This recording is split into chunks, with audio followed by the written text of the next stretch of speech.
बोलो शिव शंकर भगवान की जय। उमापति महादेव की जय। गणपति महाराज की जय। हे मेरी माई सच्चियां जोता वाली माता, तेरी सदा ही जय। ब्रह्मा जी ने कहा कि ही नारद, एक समय भगवान सदाशिव ने विचार किया कि हम परिश्रम पूर्वक तप करेंगे तथा अपने ही नाम का स्मरण करेंगे। यह विचार कर अपने गणों सहित हिमालय पर्वत की ओर चल दिए। जब वे हिमालय पर्वत पर पहुंचे तो उन्होंने बहुत जोर से डमरू बजा दिया। उस स्थान पर गंगा जी की धारा बह रही थी और औषधियों का केंद्र होने के कारण उस जगह का नाम औस्त्रप्रस्थ रखा गया है। वहां पंछी मधुर स्वर में गुणगान करते हैं और चहचहाते रहते हैं। रंग बिरंगे पुष्प खिले हुए हैं और श्रेष्ठ आस्थान को देखकर भगवान सदाशिव जी तप करने की इच्छा से वहीं बैठ गए। अपने स्वरूप का ध्यान करने लगे। उन्होंने कुंभक, रेचक तथा पूरक, इन 3 प्रकार के प्राणायाम द्वारा तप करना प्रारंभ किया। उनके नंदी, भृंगी आदि जो गण थे, भगवान सदाशिव का ध्यान धरते हुए भी वही स्थान पर बैठ गए। हे नारद, जब हिमांचल ने भगवान सदाशिव के आगमन का समाचार सुना तो बड़े सज धज के साथ उनके समीप जा पहुंचे। फिर शिव जी की बहुत प्रकार से प्रशंसा स्तुति करने के उपरांत वे बोले कि हे प्रभु, मेरे धन्य भाग हैं जो आप यहां पधारे। अब आप मुझे भी कोई आज्ञा दीजिए जिसका पालन करके मैं कृतार्थ हो जाऊं। हम यहां आपके तरह तरह की सेवा करने के लिए ही प्रस्तुत हुए हैं। यह सुनकर भगवान सदाशिव ने हंसते हुए कहा कि हे हिमांचल, हम यहां तपस्या करने के हेतु आए हुए हैं और कुछ दिनों तक यहीं तपस्या करेंगे। तब तक हमारे समीप कोई भी ना आवे।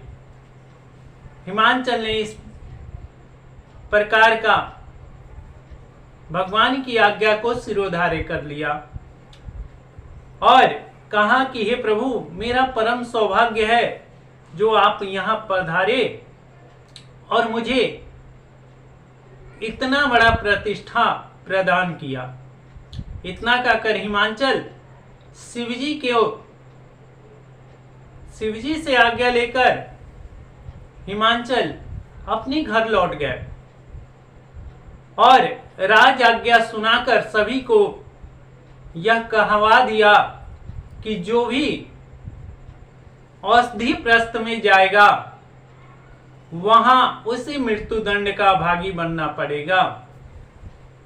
इस आज्ञा के उपरांत कोई भी स्त्री पुरुष वहां नहीं जाता था।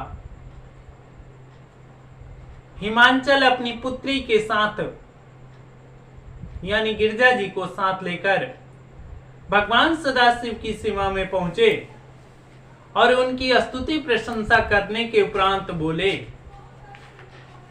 कि हे प्रभु, यदि आप आज्ञा दे तो मेरी कन्या और इनकी सखियां आपकी सेवा में संलग्न रहेंगी और आपकी तरह तरह की सेवा करेंगी।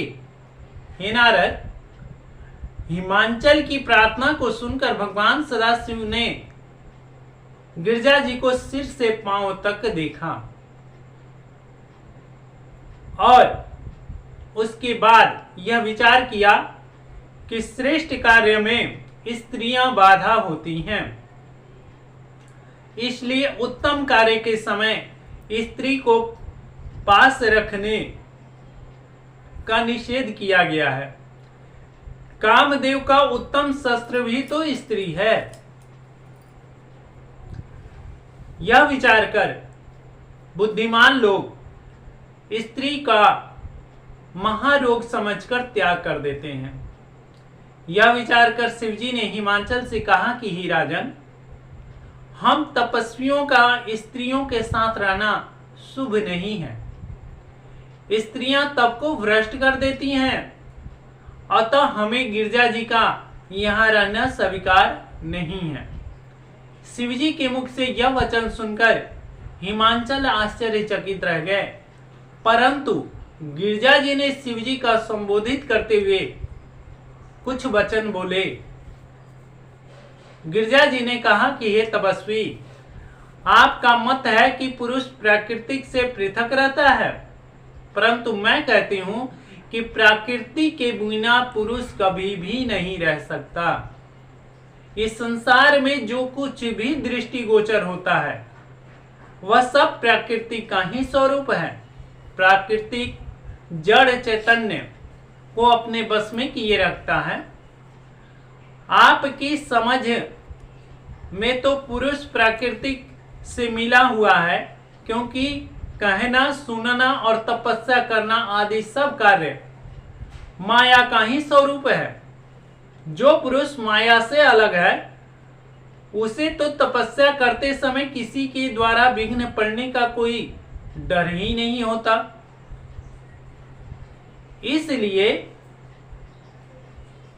गिरजा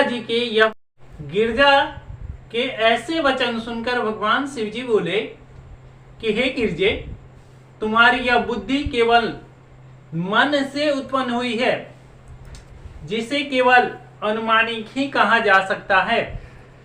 तुम्हें यह जान लेना चाहिए कि ब्रह्म सर्वश्रेष्ठ है।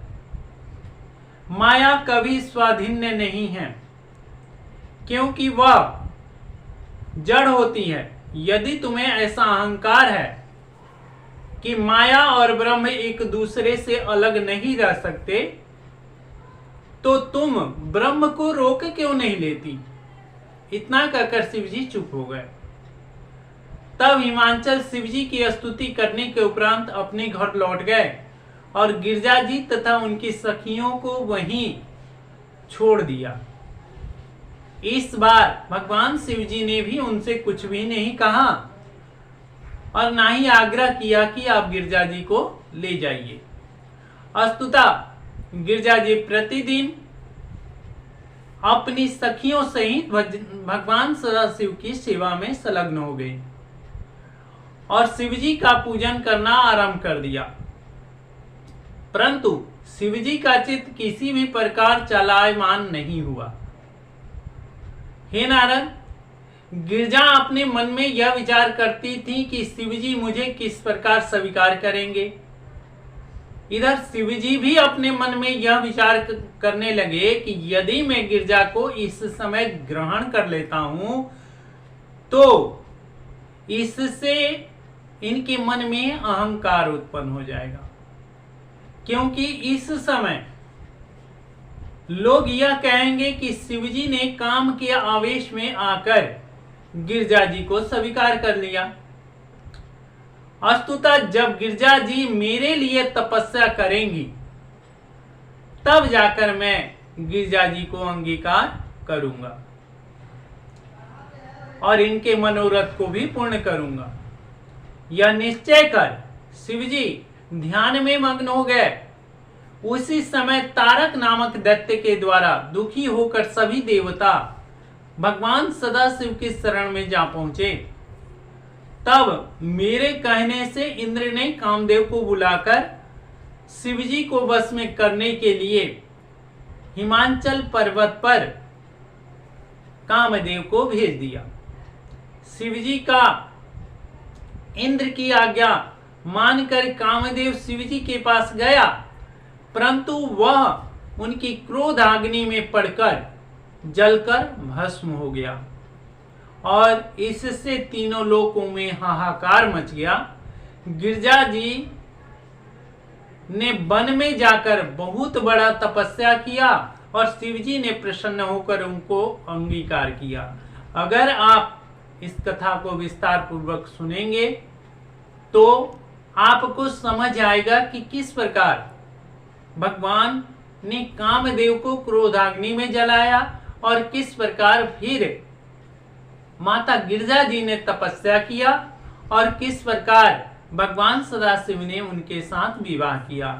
अतः आप सभी इस कथा को सुनने के लिए आगे के अध्याय को जरूर सुने। बोलो शिव शंकर भगवान की जय।